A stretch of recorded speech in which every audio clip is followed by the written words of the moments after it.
Bueno, uno de los aspectos más interesantes a mi juicio cuando se estudian los derechos humanos es ver cómo los derechos humanos responden a tres generaciones de derechos, ¿no? Esto es muy interesante porque a nivel jurídico, a nivel desde lo que es la disciplina, ¿no?, del derecho, nos permite comprobar también cómo ha ido evolucionando y cómo se ha ido transformando la Declaración de los Derechos de 1948, incluso hasta en la actualidad, ¿no? Hay una primera generación de derechos que son los derechos de la libertad, luego hay otra segunda generación que son los derechos de la igualdad y hay una tercera generación que son los derechos de la solidaridad. Es relevante todo esto y además va enlazado con lo que comentábamos antes de esos hitos eh, legislativos, normativos que había habido a lo largo de la historia, porque cuando hablamos, por ejemplo, de los derechos de primera generación, estamos refiriéndonos precisamente a los derechos que con la Revolución Francesa, ¿no?, bueno, pues se instauraron, se anclaron, por así decirlo, dentro de las sociedades y dentro de lo que es el derecho nacional de cada uno de los países.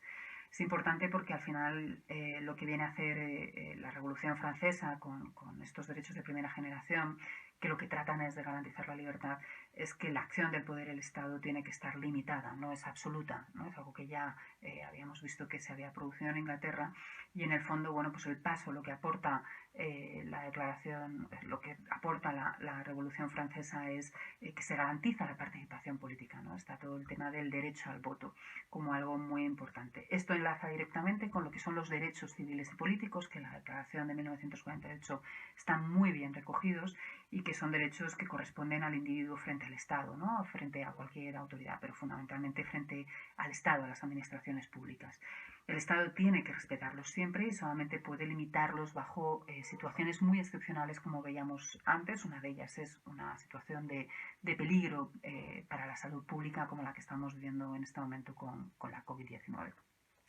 Los titulares de los derechos civiles son todos los seres humanos y luego hay un matiz importante, que los titulares de los derechos políticos son los ciudadanos. Esta diferencia es relevante porque en determinados contextos hay personas, hay seres humanos que no tienen la concesión de ciudadanía, no tienen la situación administrativa regularizada, no tienen la nacionalidad, no tienen el empadronamiento, no tienen bueno, pues ese reconocimiento ciudadano que les puede hacer optar, que les puede hacer acceder a derechos que son muy relevantes y que son derechos políticos.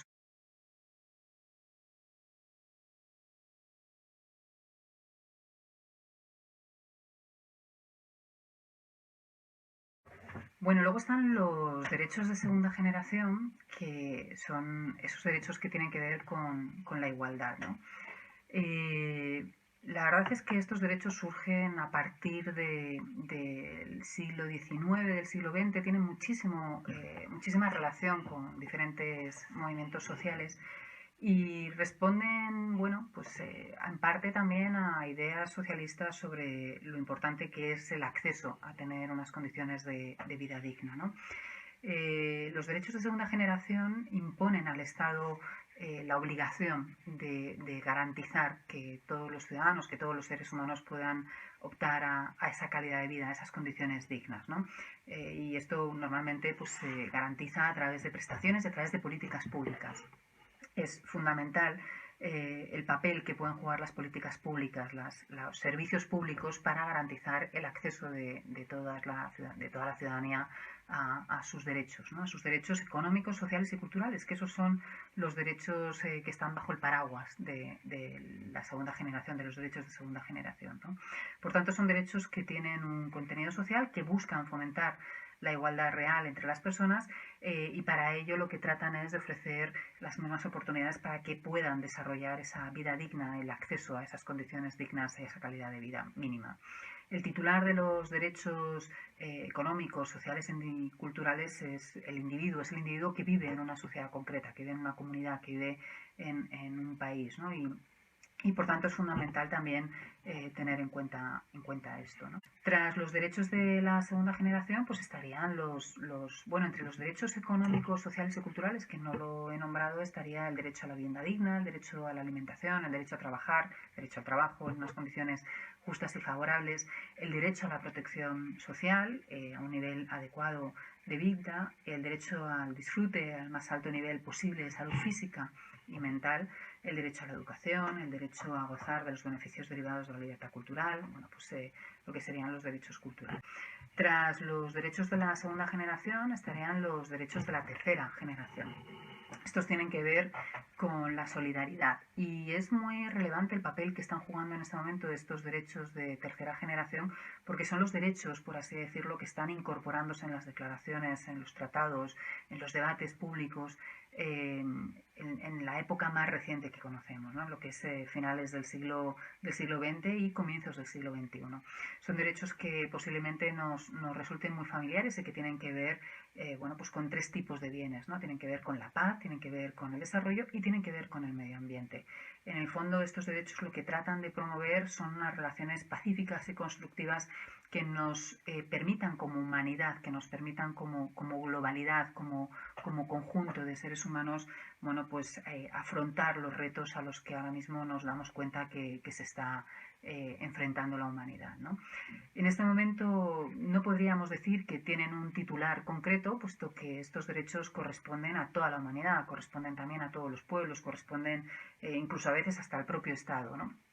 Desde ahí, por ejemplo, toda la lucha de los pueblos indígenas por que se respete los entornos y los contextos donde viven, ¿no? Todo lo que tiene que ver su defensa de los derechos medioambientales enraizados con lo que también es su cultura y lo que tiene que ver con sus condiciones de vida, nos hace comprobar cómo al fin y al cabo los derechos humanos cuentan con esa interdependencia, están muy interrelacionados, ¿no? Y cómo al final en la evolución, en el conocimiento, en el desarrollo de las relaciones entre los seres humanos vamos viendo la posibilidad de ir avanzando en la construcción de un marco de derechos cada vez más amplio que recoja todas esas puntualizaciones y matizaciones que nos permiten garantizar unas condiciones de vida dignas, pero también nos permiten garantizar una justicia social, ¿no? Que trasciende más allá de lo que fue la primera lucha de los derechos civiles y políticos, muy relacionados con el derecho al voto, ¿no? Al sufragio universal. Dentro de estos derechos de la solidaridad, pues estaría el derecho al medio ambiente, a la paz, al desarrollo, también a recibir una buena información, lo estamos viendo en estos momentos, ¿no? Lo importante que es el tema de la información veraz, ¿no? ¿Quién es el beneficiario del derecho a la información veraz, ¿no? Pues somos todos y todas como colectivo, como comunidad, como sociedad. Los derechos del consumidor también estarían dentro de esta tercera generación. Lógicamente también el derecho a que se respeten nuestros propios orígenes culturales, étnicos, ¿no?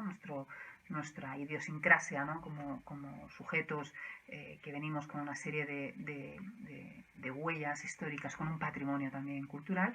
Y lógicamente también el derecho a que se cuide y se salvaguarde el patrimonio de la humanidad.